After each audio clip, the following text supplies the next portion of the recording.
Naam, natumai uko vyema pahali popote ulipo mpendwa msikilizaji. Karibu katika dawati la wingu saa tatu kikamilifu. Jina langu Brian Kipngeno. Wakazi wa maeneo kadhaa katika eneo la Imendi Mashariki, kaunti ya Meru wamelalamika uharibifu mkubwa wa mazao unaosababishwa na ndovu waliovamia mashamba yao kutoka hifadhi ya kitaifa ya Meru. Kwa mujibu wa wakazi, ndovu hao wamekuwa wakitoka hifadhi wakati wa usiku na kuharibu mazao kama mahindi, maharagwe, viazi, hali ambayo imewaacha wengi katika hatari ya kukosa chakula na hata kupata hasara kubwa ya kifedha. Wakazi wanailaumu idara ya wanyamapori humu nchini KWS kwa kushindwa kuchukua hatua za haraka kudhibiti wanyama hao, wakisema kuwa juhudi zao kutoa taarifa zimekuwa zikipuuzwa au kucheleweshwa. Afisa wa KWS katika eneo hilo hata hivyo amekiri kuwepo kwa changamoto hiyo, akieleza kuwa idara hiyo inaendelea na juhudi za kuwarejesha ndovu hao hifadhini. Pia alitoa wito kwa wananchi kutoa turu wanyama hao, kwani wanyamapori wanaolindwa na kisheria na serikali iko katika mchakato wa kutoa fidia kwa walioathirika. Aidha, wakazi sasa wanaitaka serikali kuimarisha usio wa hifadhi wa wanyama na kuchukua hatua za kudumu ili kuzuia ndovu hao kuendelea kuvamia mashamba yao na kuwapa hasara. Sasa imesumbuana na watu hapa sana, officers wa KWS hata sasa wako nazo saa hizi hapa kwa shamba hili uko hapa chini, wanajaribu kusifukuza.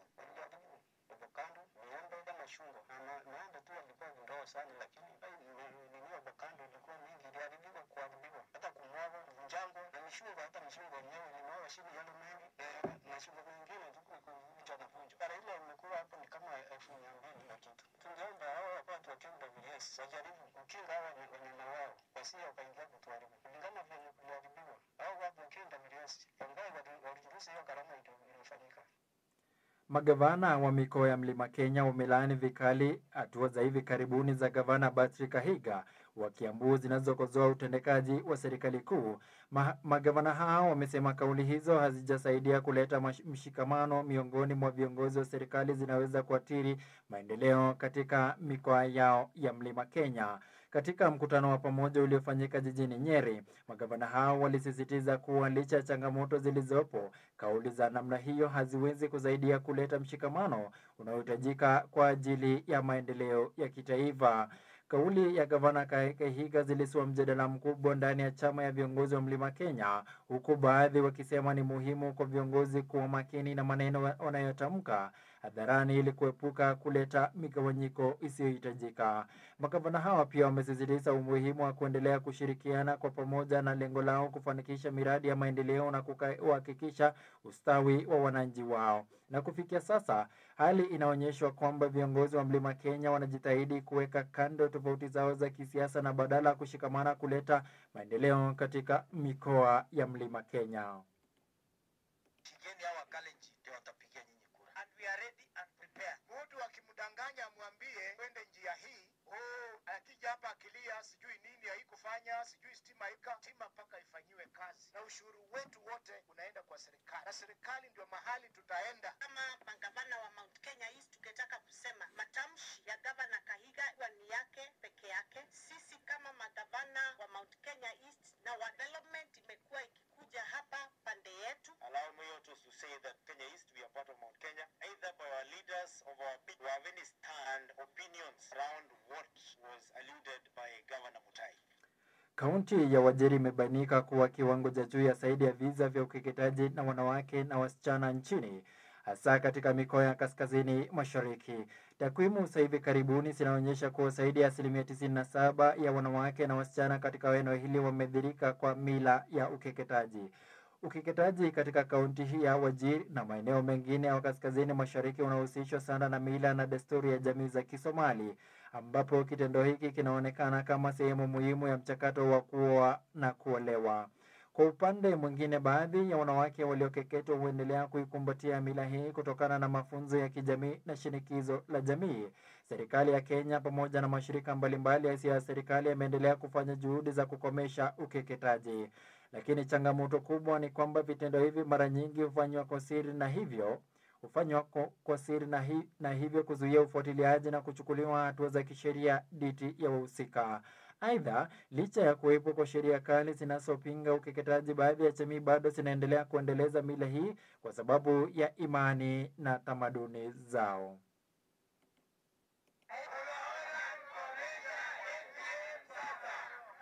FGM is common among the Somali community. They do the severe form of FGM, which is very serious and is affecting the health of women. At a tender age, the girl's health is affected, where they experience excessive bleeding during the cutting and also infection during the tension. Sometimes you find that they get tetanus infection and they get excessive bleeding from the cut, leading to heavy bleeding and death. Baadhi ya wafanyabiashara mjini Kibirigo, eneo bunge la Mukirango Magharibi, kaunti ya Nyamira, wamelalamika hatua ya mamlaka ya barabara kuu nchini Kenya kulenga kupomoa pembezoni mwa barabara katika eneo hili ili kuweza kulipanua.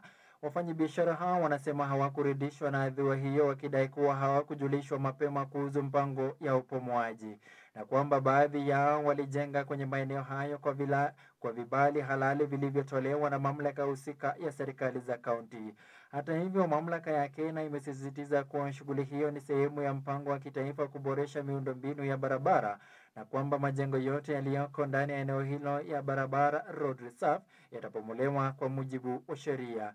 Aidha, wakazi wa eneo hilo sasa wanaitaka serikali kuwatafutia suluhisho la haki ama kuwapa fidia au kuwapa muda zaidi ili waweze kuhamisha biashara zao kabla ya upomoaji kuanza rasmi.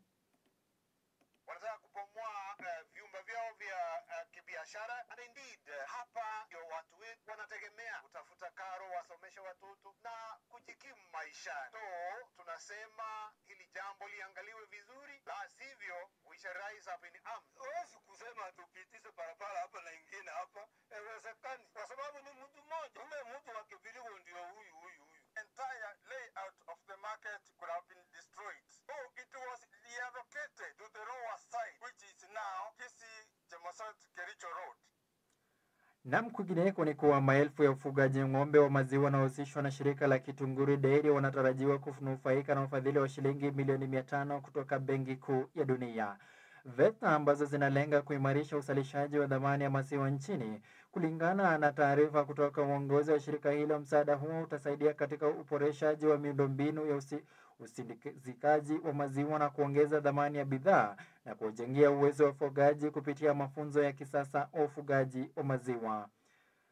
Mkurugenzi wa Kitunguri Dairy amesema kuwa ufadhili huo utawezesha shirika hilo kuongeza uzalishaji wa maziwa kwa zaidi ya 30%, huku wafugaji wakipewa mbinu bora ya lishe na afya ya mifugo pamoja na teknolojia ya kisasa ya maziwa. Ensuring we are seeking funds in wholesale, which is distributed through the retail channels, through SACCOs, through regulated financial institutions, and it becomes very easy to have impact assessment, both short-term, medium, and long-term. So for us, GDC is just the beginning. The journey is longer in ensuring we tap into the funding available, as I said, both globally and locally. Traditionally, institutions are used to borrow from banks who are deposited, so they tapped only the local available fund. Na msikilizaji, katika taarifa za kimataifa ni kuwa taifa la Marekani likiongozwa na rais wake Donald Trump pamoja na taifa la Urusi likiongozwa na rais wake Vladimir Putin pamoja na kiongozi wa taifa la Ukraine Volodymyr Zelensky wanatarajiwa kufanya mkutano wa dharura mwezi mmoja ijayo. Viongozi hao wanatarajiwa kufanya mkutano huo ili kuweza kulitafuta suluhisho kulingana na mgogoro wa vita wa Ukraine ambapo sasa imeendelea kwa zaidi ya miaka miwili. Kiongozi wa Ukraine Volodymyr Zelensky amesema yupo tayari kwa mazungumzo iwapo tu mataifa za muungano wa Jumuiya ya Ulaya unaotambulika kama NATO yatafanya mambo yanayostahili na kuweza kuilazimisha taifa la Urusi kuweza kusisitiza vita dhidi yake na kuacha mashambulizi yanayofanyika kila siku. Kwa sasa msikilizaji, tumefika kikomo katika dawati la Wingu saa 3. Jina langu Brian Kipngeno.